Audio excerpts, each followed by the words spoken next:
কদিন ধরে এই বাচ্চাটার ছবি সোশ্যাল মিডিয়াতে খুবই ভাইরাল হচ্ছে দেখছি, যার দুটো পা নেই, একটা হাত নেই, ভালো করে তৈরি হয়নি। তো এইগুলো হয় মা বাবার গাফিলতির কারণে আর সচেতনতার অভাবের কারণে।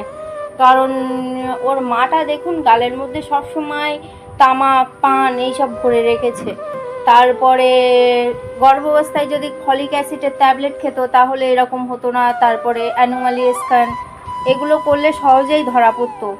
তো এইগুলো হয় মা বাবার গাফিলতির কারণে। গর্ভাবস্থায় যদি আল্ট্রাসাউন্ড করতো তাহলে হয়তো ধরা পড়তো, কিন্তু এরা মনে হয় কিছুই করায়নি।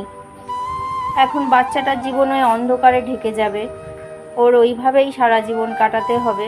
তো মা বাবার মধ্যে সচেতনতা বাড়াতে হবে সরকারের তরফ থেকে, আর ফ্রি অফ সার্ভিস দিতে হবে সরকারকে। সরকারি হসপিটালে তো দেয়ও, হসপিটালেও মনে হয় যায়নি। তো মা বাবার কারণেই আজ এই শিশুটির এই অবস্থা। আমার তো তাই মনে হয়। তোমাদের কি মনে হয়? কমেন্ট করে জানিও।